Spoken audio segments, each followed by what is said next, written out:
Really cool.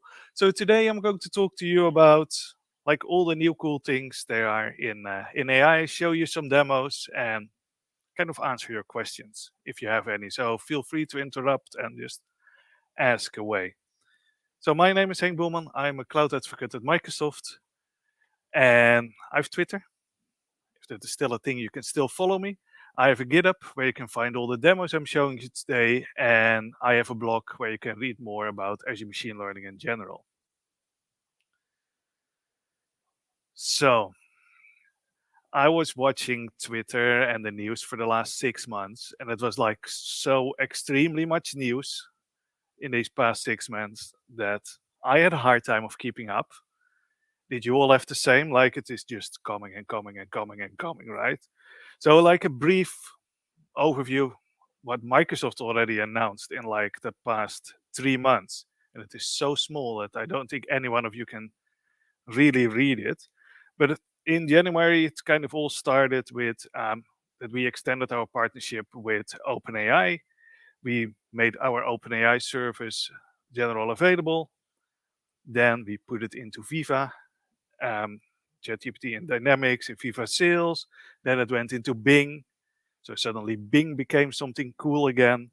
Then we integrated it in Windows 11. So we have Windows Bing search in Windows 11 with an AI assistant. It's in Dynamics. We went to the Power Platform. We went to more models, GPT-3 in Azure OpenAI service. And we recently launched Microsoft Office 365 Co-pilot. So it is coming and coming and coming. And basically what you see is that we at Microsoft integrate OpenAI in so many products, and more will come. So for who have missed, who has tried Bing Chat actually? Only a few. That is good that I have a demo. So let's see if I can actually switch screens now and show you the new Bing. So you still can go to the Bing. There is still the traditional search box, but now there is a chat functionality up. And you can talk to Bing. Still have to kind of type it, but still you can talk to Bing. You can choose kind of the mode you want to have it into, like it can be a more creative, it will give you some more creative answers, balanced and more precise. So to specify how it responds to you. So you can just ask it, can you plan me a trip to Hawaii in February for 2 weeks with budget hotels? And it will start looking up all those things for you on Bing. Eventually, if I would have internet.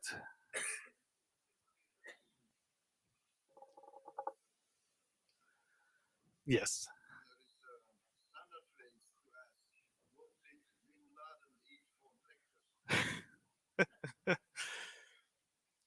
You could ask that. Excuse me?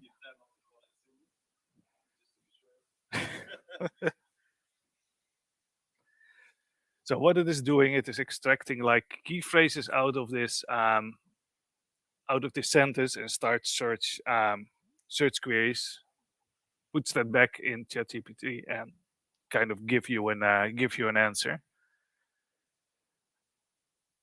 Took a while.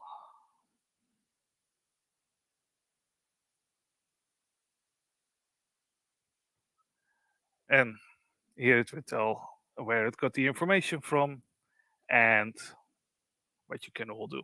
It will look up some hotels. It will show you how you can book your flights.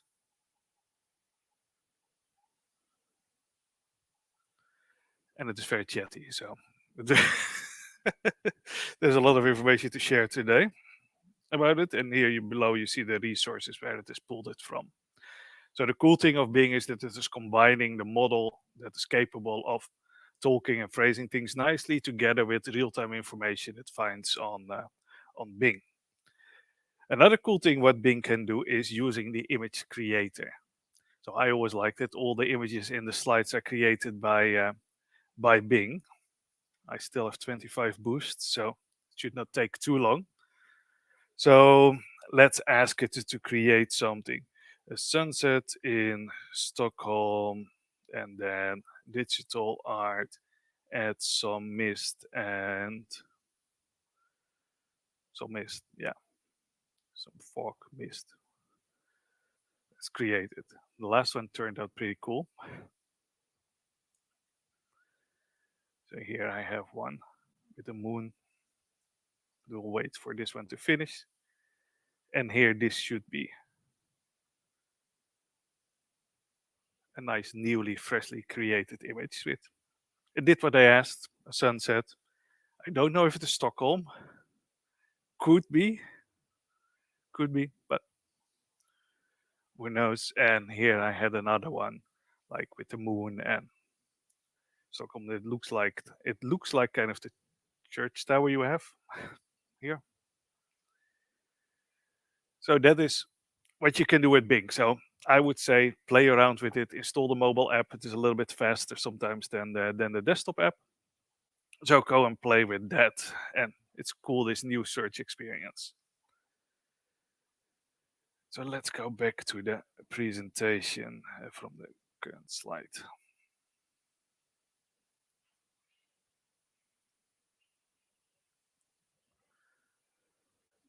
Yeah, okay. Here we go. So let's talk a little bit about what Microsoft have to offer if it is about AI services. So we always look at it that we have AI products for two distinct type of audiences. We have our AI tools for business users, so that are the people that use, or the users that use PowerPoint, that use Excel, Bing, whatever. And like for instance in PowerPoint, I can just turn on closed captions, and you should be able to see me speaking English, and you should see the captions. So this is underwater using our AI services to do this kind of real time. Um, so that is how we look for business users, how they can use our AI services. If you go a level deeper and go to our developer and data scientist, we have 3 layers. So it all starts with Azure Machine Learning. Azure Machine Learning is our end-to-end solution where you can create your own models, from kind of managing your data to training your model to running it in production, and kind of do everything yourself.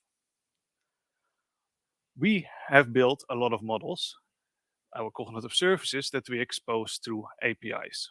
So we have a vision model, and you can access it as a developer with a REST call, and you get the results back. We make sure that they're safe, secure, and that they're fast. On top of that, we have built scenario-based solutions. So if you want to index a video, you can upload your video, the service will break it apart, runs it through a lot of different models, and combines the results in one big JSON, or one interface. Same as bot services, cognitive search. All those services use a lot of our cognitive services. So I will briefly tip Azure Machine Learning. I know, Alan, you're going to give later on today a very extensive talk about Azure Machine Learning. So how we at Microsoft position machine learning is that it is part of the bigger solution. So on the one side, we have our data that already lives in Azure. So your data can be in Cosmos or SQL. Azure Machine Learning helps you to prepare and manage your data, build your model, deploy it, and then other tools can kind of use your models again to gain like insights. You can use it in Power BI or whatever you will. So it is not a single tool. It is part of our Microsoft Intelligent Data Platform. It can do a lot of things. Azure Machine Learning, you can control it with notebooks. There is automated machine learning. There is a designer. So that are the ways you can kind of interact with Azure Machine Learning. It helps you kind of to do the whole MLOps lifecycle, so that it is so that your training of your models is reproducible. So it is not like done on someone's computer, someone's desktop. Someone leaves the building and it's like, hey, here you have the model, kind of approach. and it fits into Azure. So you share resources. So you share resources, manage resources that are safely and secured in your Azure environment. And if that is not enough, you can actually use Azure Arc to train your models on premises, but still use the functionality of the MLOps from Azure Machine Learning. So I'll give you a very small demo what you can do with Azure Machine Learning. And I wanted to demo to you the new automated machine learning for vision. So first, everything starts with data. So I've uploaded a data set of a bunch of Lego images here in. You don't see that. I have to click and slideshow probably. Thank you. So this is Azure Machine Learning. This is my workspace. And so this is the place where I work with my data, with my models, and with my experiments. So I wanted to show you today a piece of automated machine learning, how we can do that with vision. So everything starts with data. My data set is here, and the data. I have a Lego data set with a lot of Lego figures in it.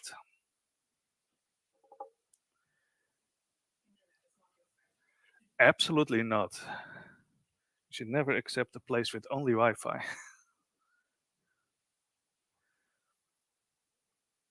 Luckily, we all have coffee, right? Good. Ta-da. There. So there are a bunch of those pictures in. I used our data labeling service to label all the images. So I have four Lego characters in this set: Mr. Burns, Itchy, Yoda, and Wonder Woman. I have in here because I was too lazy to tag them all. It's a lot of work. And now I can use that tagged data set in Azure and Azure Automated Machine Learning. So I can create a new job, can select the data set, I click next. It automatically detected that I want to do image classification. I select an experiment, that is the place where everything is grouped under. I select the column I want to predict, select the compute cluster I want to have it run on, click next. Here I can add like the models I want to test out. Like I want to have a ResNet 18 model and I want to try this out. Click next and then I click finish and then we can wait for a long time. So we're not going to do that. I've already run it 2 days ago. This is the result of a run. We can go to the child job, click on the child job, and then see here all the different trials. My data set was so small that all the models will work very, very fast. Like you see here, they will all have an accuracy of 1 in the end. But you see here the difference in training size, and then you see here that ResNet 18 is definitely the fastest one to train for this problem. So this is a very easy way of now determining which model could work for your solution. And then you can download the training scripts, can build upon, fine tune it, and actually start using it later on.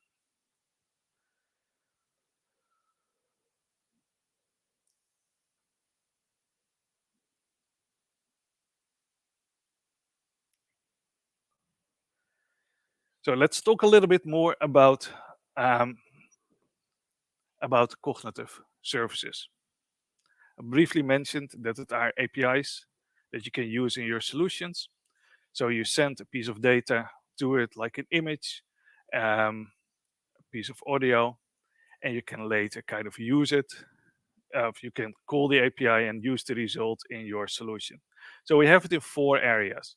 So we have speech, language, vision, and decision. So we have speech to make your application talk and listen to you. Language to kind of understand what is being spoken. So someone can talk in English and it can talk back in let's say Dutch in real time. We have computer vision to make your application see kind of what is going on. We have a new computer vision model, what I will demo later on. We have custom vision, where you can bring your own data set. We have face recognition. We have ink recognizer and real-time computer vision. And then we have services that help you make automated decisions, like anomaly detection or the content moderation service.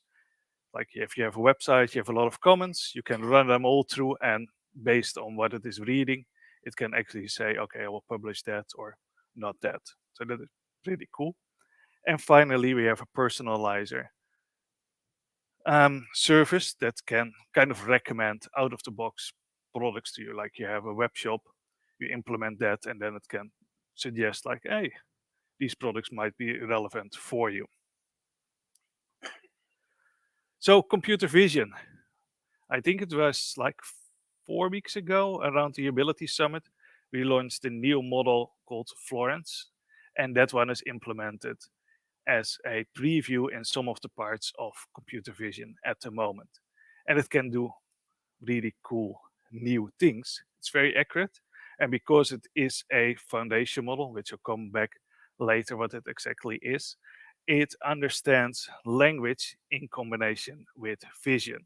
So it generates way better descriptions of the images. So I'll end slideshow and show you a few examples of this new service. Vision Studio. So if you want to play around with our cognitive services, every like item like speech, vision has a portal like this.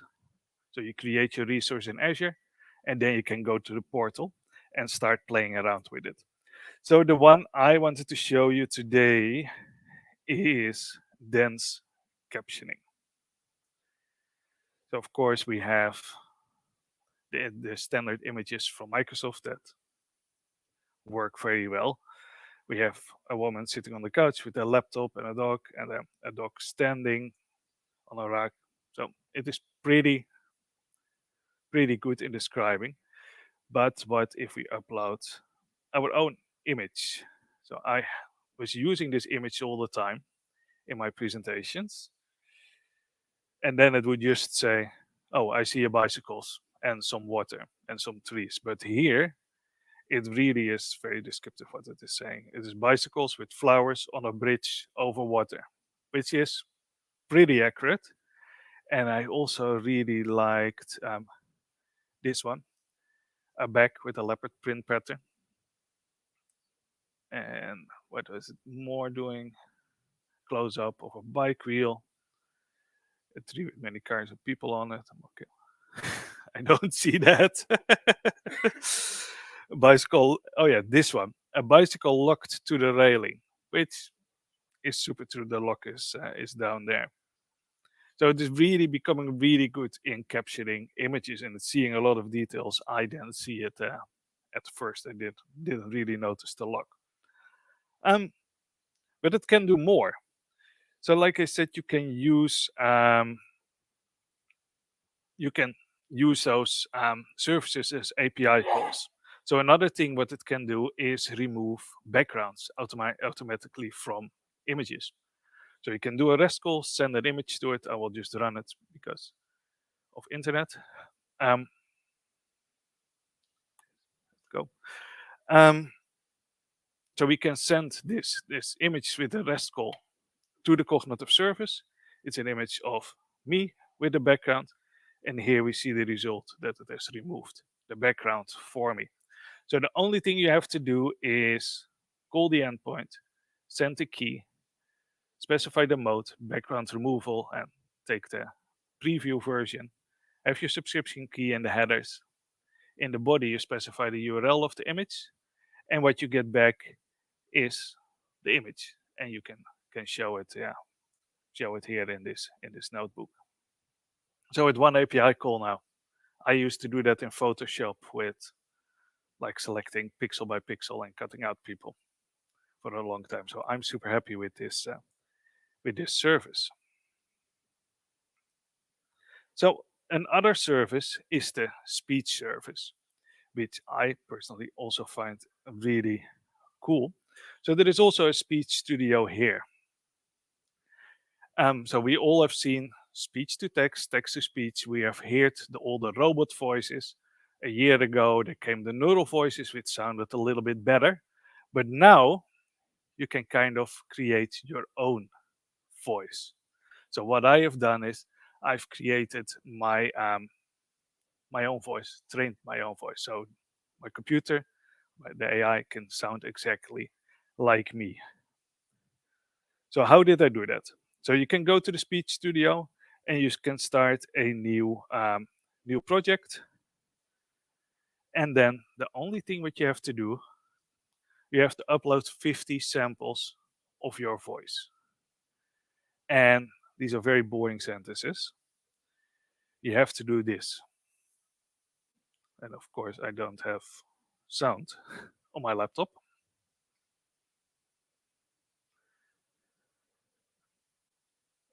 If I mute this tab,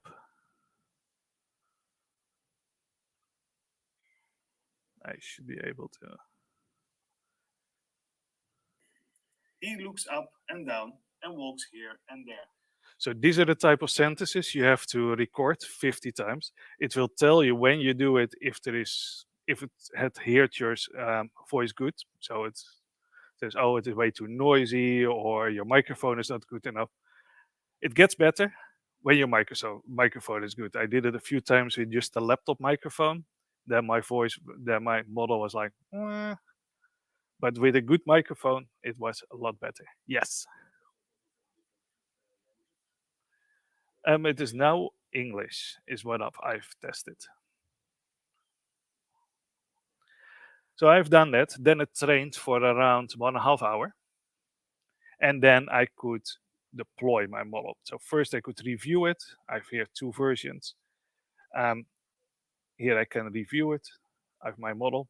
It is nicely deployed for me in an endpoint now. So the only thing I have to do is send again a JSON request. This is the language I want, or this is the text.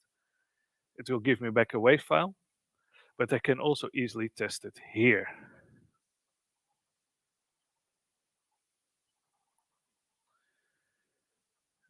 Good morning. Okay, play. It is now doing the request. Hello AI Burst, good morning. And it's kind of like me.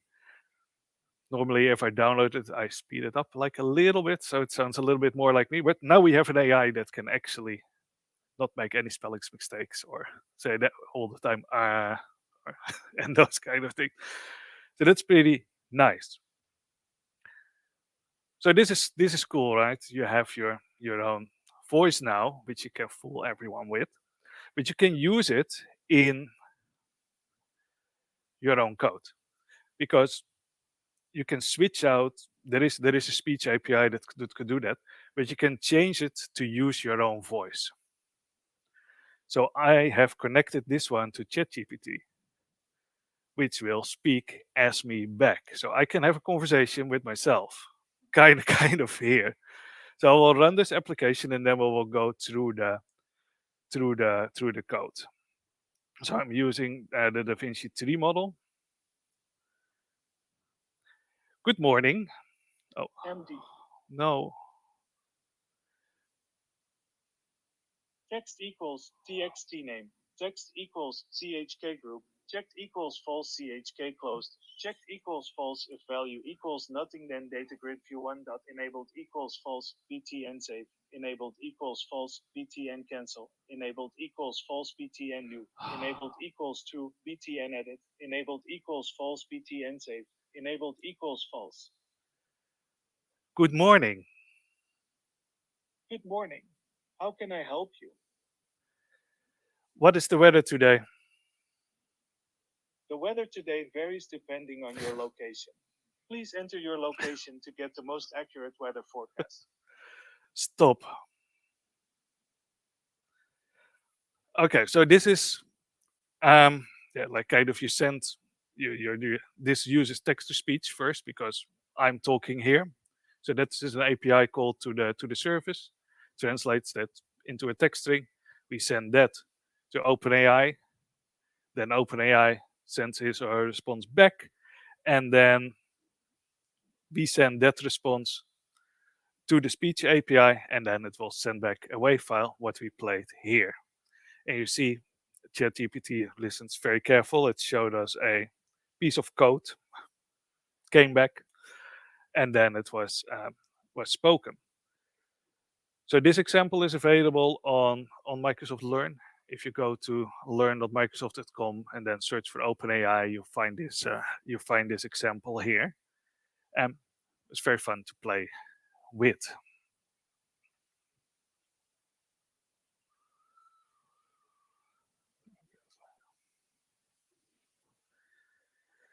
So, and that was the leap into kind of generative AI, the new hot thing in town where we see everyone talking about at the moment. So, a brief history of AI. Everything started back in the 1950s on a conference where people actually talked about what AI actually is. And I have to press this button. Yeah.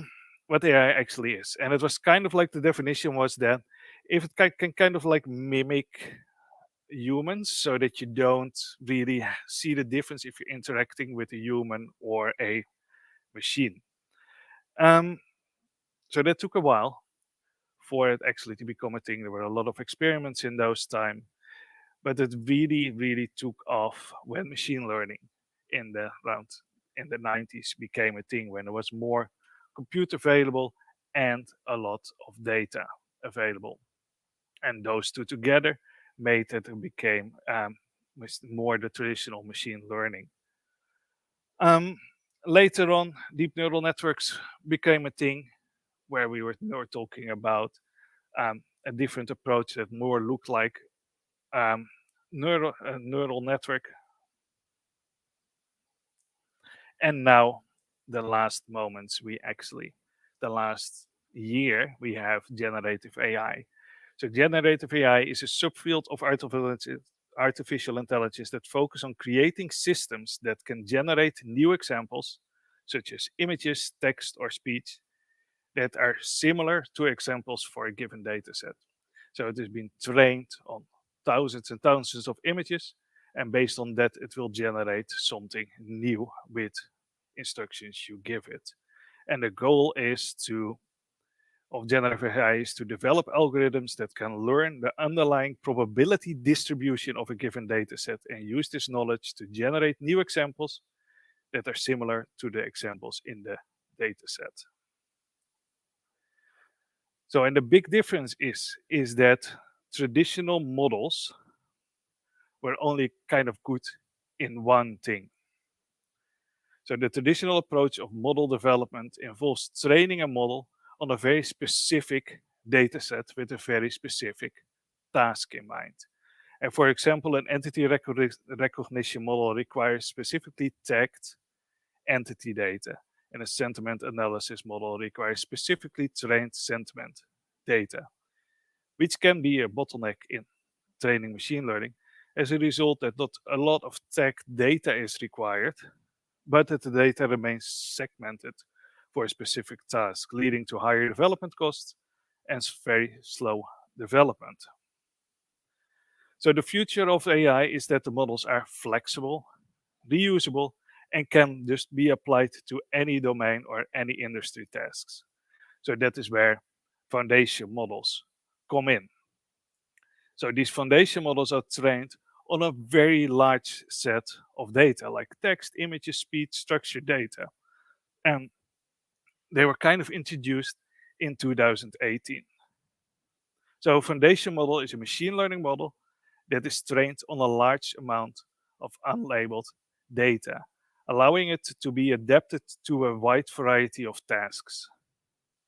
These models capture general patterns and structures of data and aim to replace task-specific models by unifying different tasks and modelization into one. So foundation models use self-supervised learning and transfer learning to apply information learned in one situation to another situation of tasks.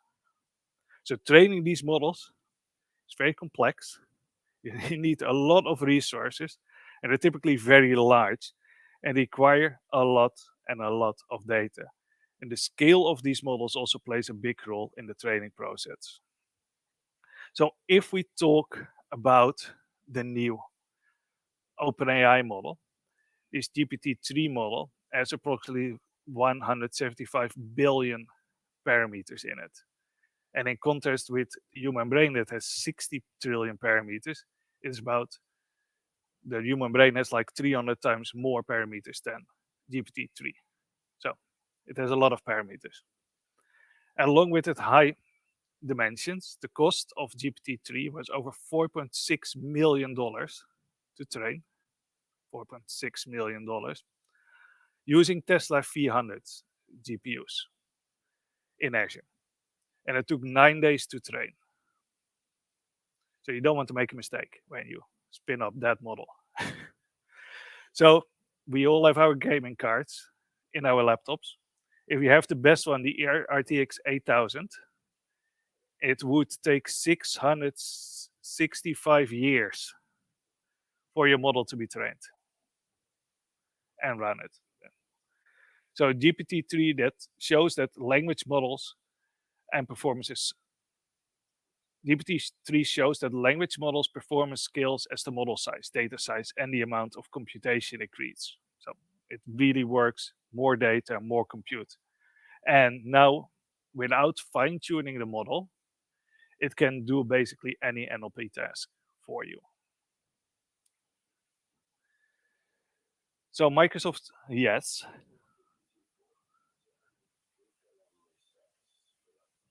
They didn't give it to me yet. No. It was not, no, I don't know how much.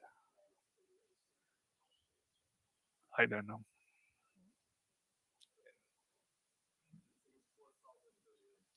Yeah, that's big. Yeah. Cool. So Microsoft has a partnership with OpenAI where we co-develop kind of these models, and we share and we have fun with the goal of So the partnership between Microsoft and OpenAI aims to accelerate the development and use of advances in AI technology. So when there is a model in OpenAI, it is also available in Azure. And at the moment, there are three type of models available. So we have GPT-3 for generating and understand text. We have Codex for creating code, Codex. We have DALL-E for creating images. And we have ChatGPT for conversational responses. The cool thing why you want to have it in our Azure cloud and what is different with the OpenAI services is that these models are deployed in your Azure subscription. So it is safely there. So all the security principles that apply to your Azure subscriptions are there. Nobody can use it outside of your subscription if you didn't give it any permissions. So your data is your data. If you use your data to fine tune it, it will never be used to train train the foundation models. There's your OpenAI services in your subscription. So also all the data is protected by how all the other data is protected in your Azure subscription. So these are the three or the four models. And you can control and interact with these models by sending prompts to it. Like GPT-3, you can ask, like, write a tagline for an ice cream shop. And it will start completing your prompt. We have Codex, you can give instructions, like this is how my table looks. Then create me a query. DALL-E, we saw it in Bing Image Creator. You describe what you want, it gives you an image. And ChatGPT is really there for a conversation. So talking about generative AI, we have to be a little bit clear what it can do and can't do. So generative AI can create text, images, and codes based on a prompt you give it. it can generate human-like output. And you can see it as like, what is the likely continuation of a prompt I've given it? Can extract information from a piece of text, can summarize things. In it can create kind of new content on like the creative mode. It's also important to understand what it is not. It is in no way an intelligent thing. It is a prediction system, what will return the most likely outcome of the prompt you have given it. It is not deterministic. It will give you the next time, it can give you like a completely different answer. Is it 100% accurate? Absolutely not. It can just mix up facts, create new content, and it can kind of hallucinate things. It will not learn any new things. The content is fixed on when it was trained. So there's no any way of learning new things. The model is the model. It doesn't contain all the information in its training set. You can see it like it's having a blurry image of what it is trained on. And it doesn't include copies of all the original content, but it can generate stuff that looks like it. It doesn't understand like really language. It predicts the next likely word, or basically, yeah, next likely token. It doesn't understand any facts. It just echoes the next likely token. It doesn't understand manners, emotion, or ethics.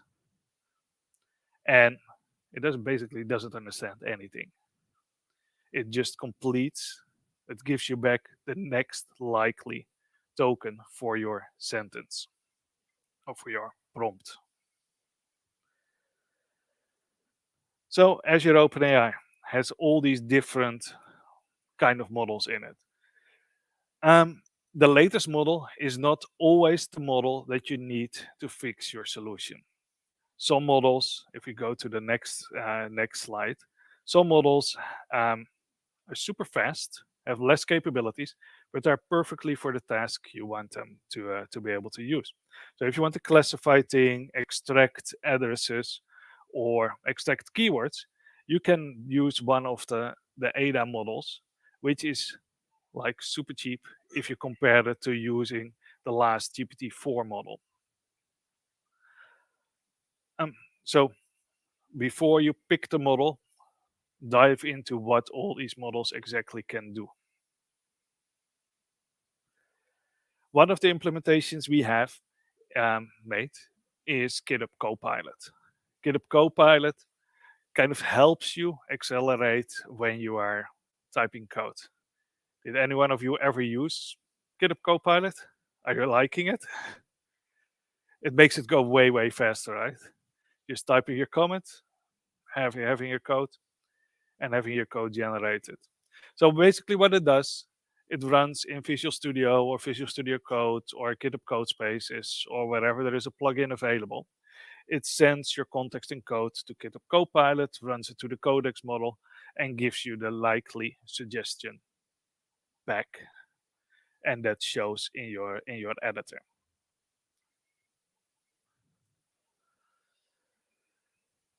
So these are the new models that have been released, I think, in the last month or maybe 2 months.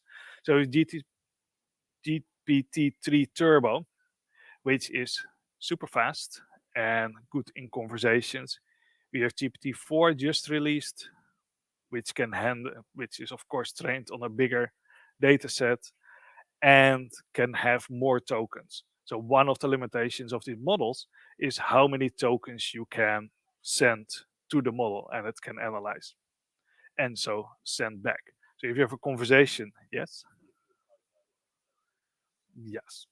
So a token It's not a letter and it is not a word. So it is somewhere in between that. So if you send to GPT-4, you can send 8,000 tokens. So you can have a conversation of 8,000 tokens. For the GPT-4 30K, you can have 30K, 32K tokens sent up and down, which will make the model a lot slower because much data is going over the line. But you can have way longer and more extended conversations with it. So let me show you some of these models and their capabilities.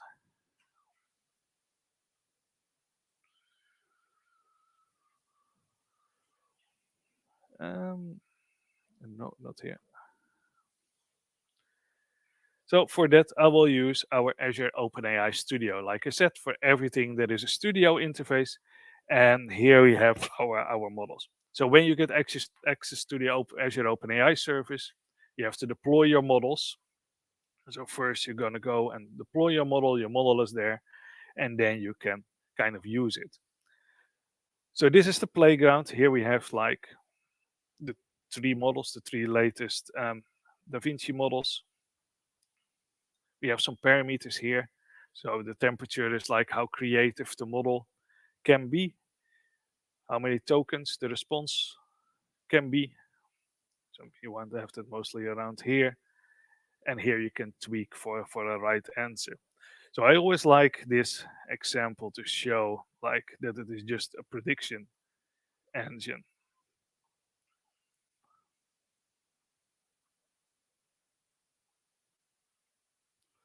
So, and then it kind of continues.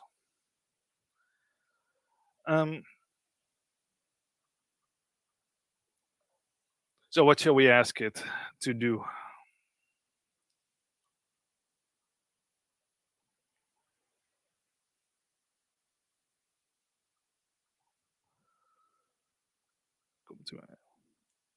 Like, so this model doesn't really understand like what is going on, like that I want to do this.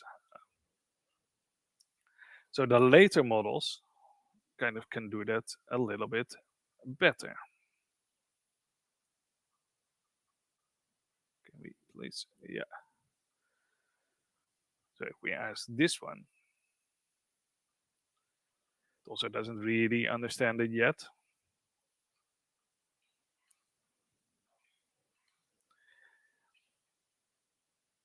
No, and we can ask it also the later, and it just blurbs out kind of something. So what we can do with chat, let me make this a little bit yeah. So what we can do with the newer models is we can kind of instruct how to behave, which is kind of cool. So this is like the default. You are an AI system that helps people find information. We can just tell it you are a calculator, and let's spell it right. Thank you.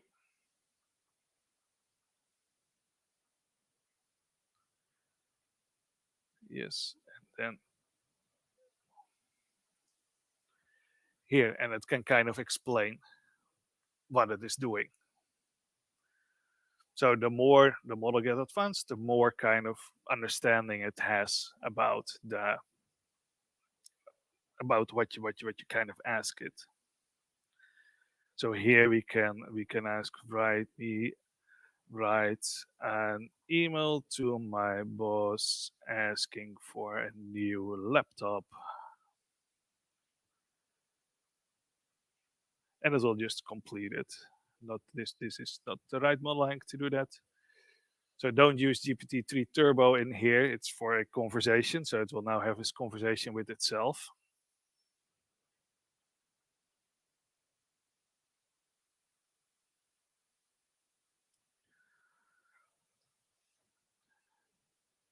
No, no.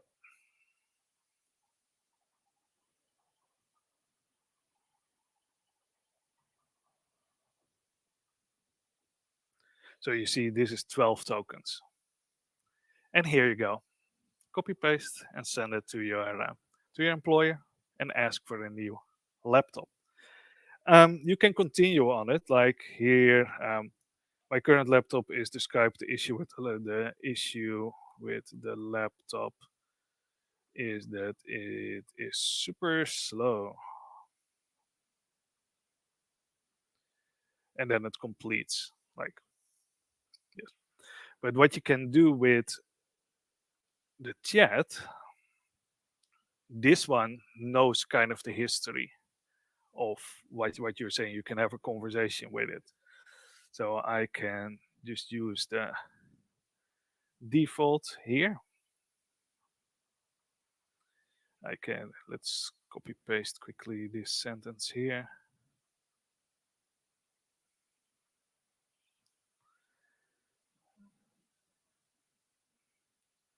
See, it gets also a little bit more creative here already. Change. You can ask it, make it sound more friendly, and it will use a different style. Make it shorter. Try to make it shorter so you can have a conversation with him about the thing you are creating, which is super handy, and I think it's super cool. And the different type of models. So if I would now use the GPT-4 32K model, I could have more tokens and a longer conversation with that model because it keeps sending, of course, the whole context to the model all the time. So that is a brief intro about this.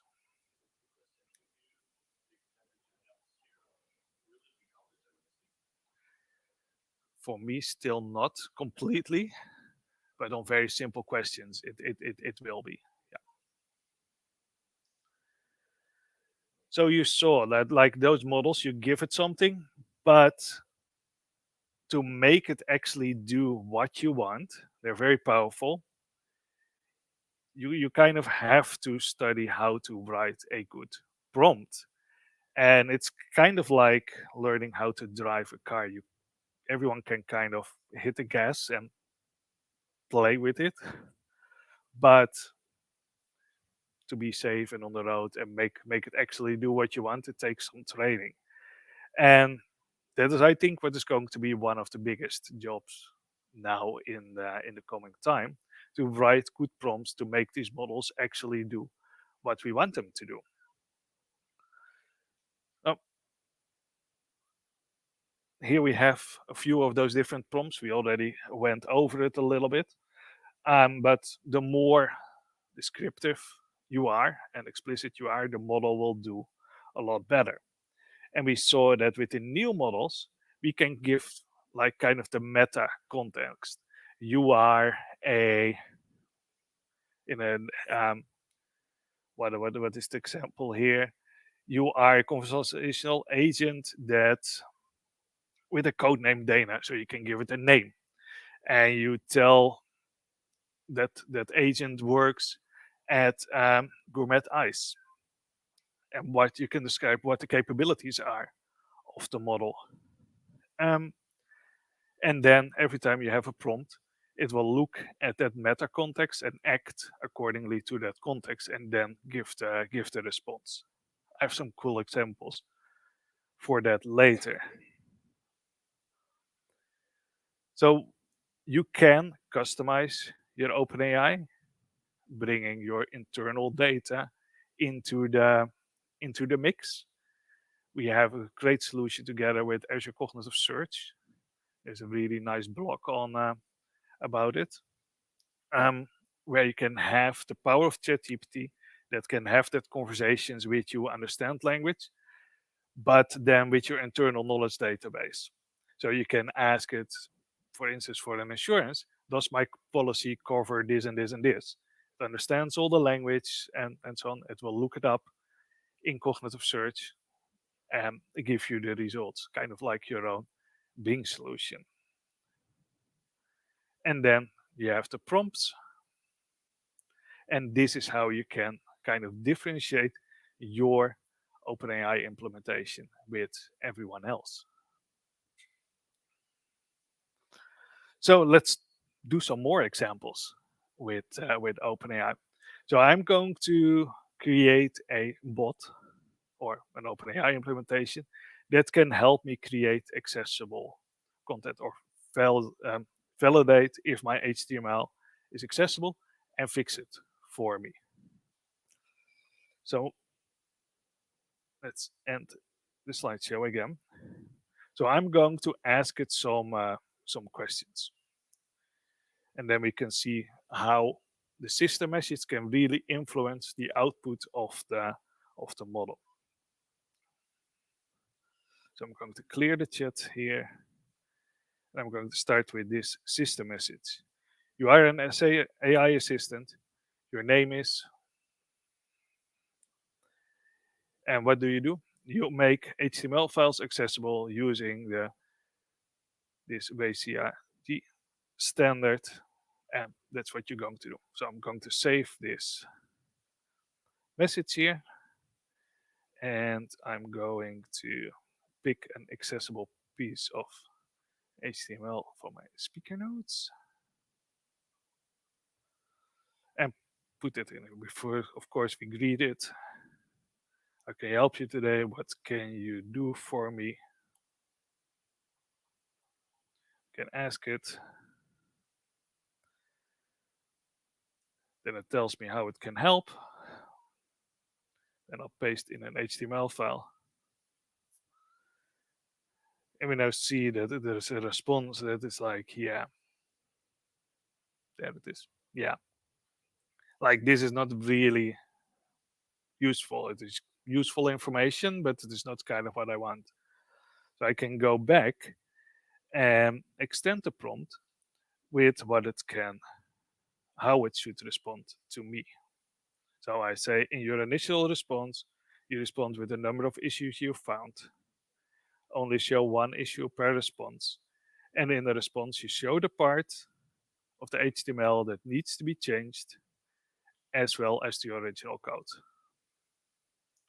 So let's copy the broken HTML file again. I'll put that in.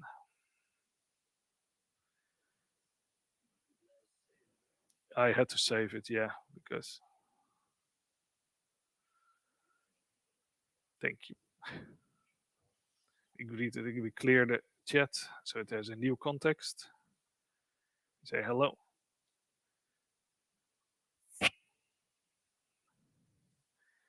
So here there are a few issues with your HTML file. The first issue is this. We say next, and it will show us the next issue. The second issue is that the heading is not descriptive enough. Yes, next issue, please.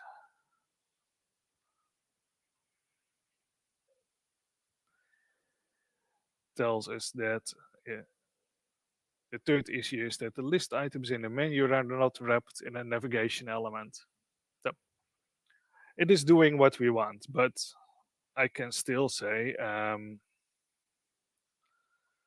what is, who is the king of the Netherlands. So it still gives me answers. The bot is still like completely open for everything else. So if someone wants to play with my accessibility bot, it can just use and ask all kind of weird questions.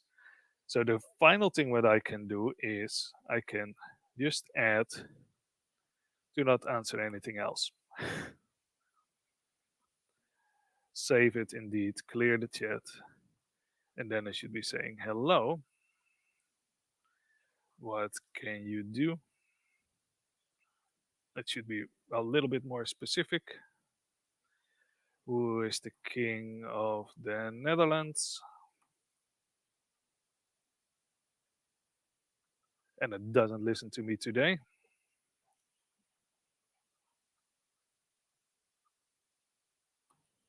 Save it.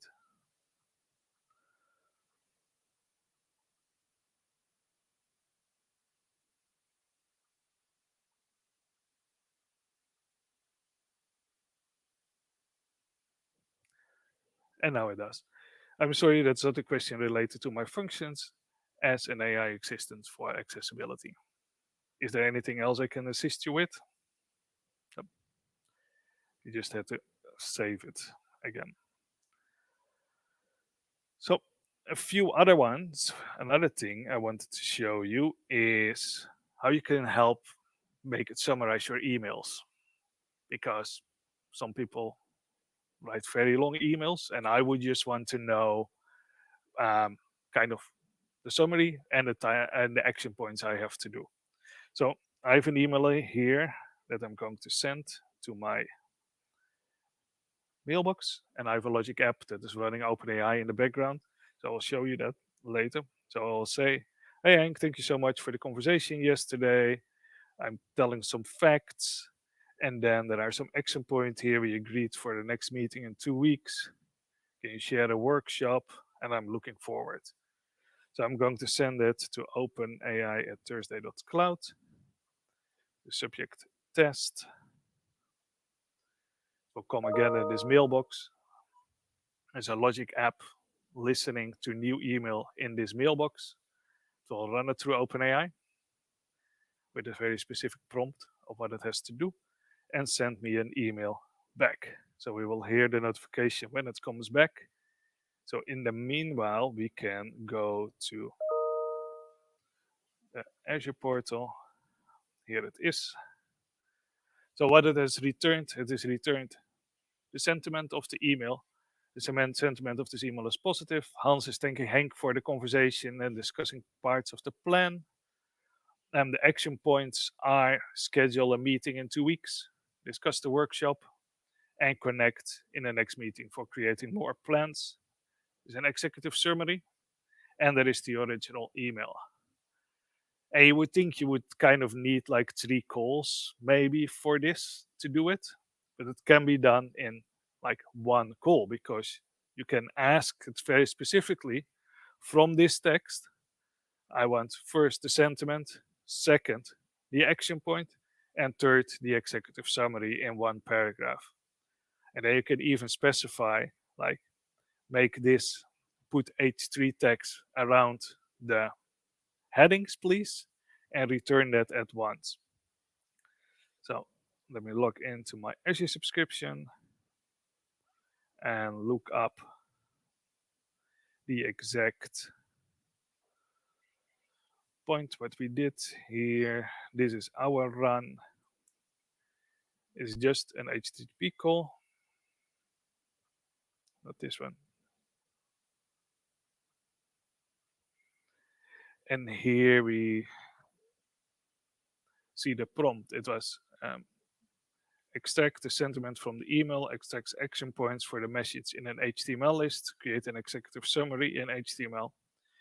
In this text, add H3 text to the titles, and then the original email is being put in there, and it will send the email back. So with one simple or one REST call, it can kind of do this for you. So the final demo is about injecting your own context in it, because I told you it is fixed at the moment when it was trained. So it doesn't know kind of new things. I asked it, who is the king of the Netherlands? If it would have been passed away, then it would have given me kind of a wrong answer. So there are solutions for that. And that is what I want to show you in this chat demo. It will be, so I made like a small bot in Python where I can talk to, which is using the GTP 3.5 model. Let me see if we can zoom it in a little bit. Yes. So the cool thing is you can tell it how to behave. So I told it to behave as a sarcastic bot, which is quite funny when it adjusts the tone. So that is the default behavior. And I have a mode, an extended mode, and an not extended mode. So first we're going to leave it in the extended mode, and I can say hello. And you can already see that it greets me back a little bit more sarcastically, like, well, hello there, esteemed human. What can I do to assist your personage on this fine day? And by assist, I mean make snarky remarks and sarcastic comments while low-key helping you with your query. So it is trying to be trying to be a little bit funny. Um, so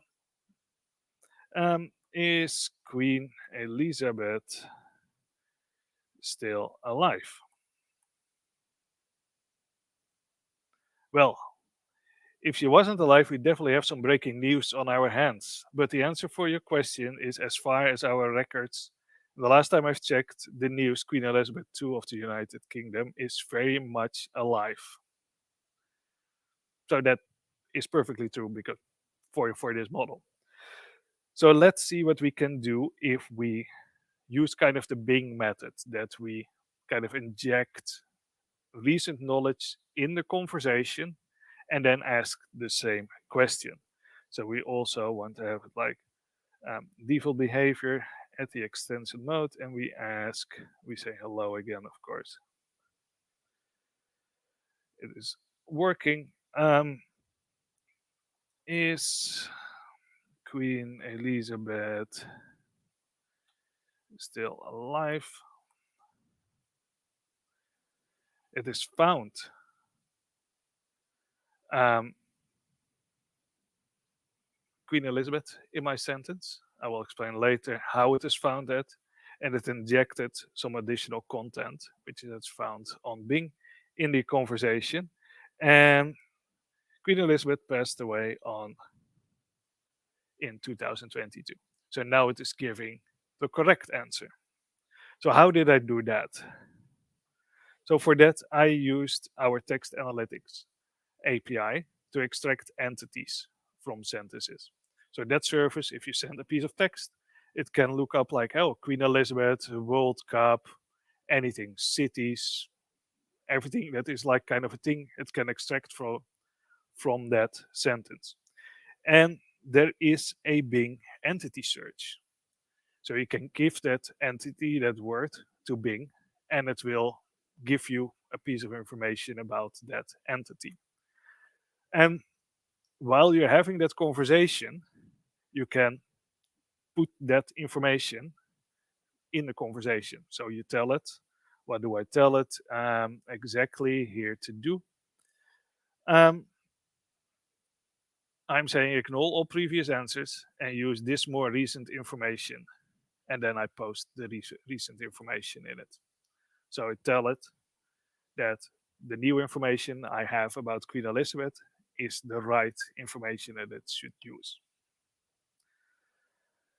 So that was the final demo I had for all of you.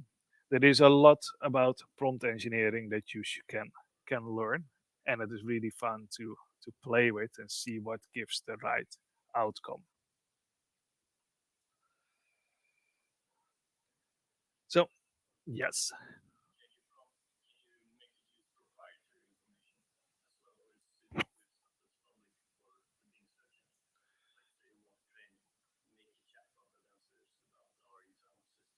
yeah, you can definitely do that, and there is a whole solution if you use Azure Cognitive Search for that.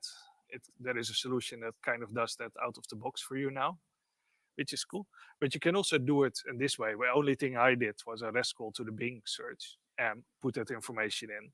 But you can kind of get that information from everywhere and put that in the conversation and then tell it that that is the thing you want to talk about. Yeah. So this is how you can get started, get playing around with OpenAI, get an account, kind of try it out, and then get more advanced. Do a workshop, look at OpenAI cookbook, and start learning. So thank you all. It's time for coffee now, I think.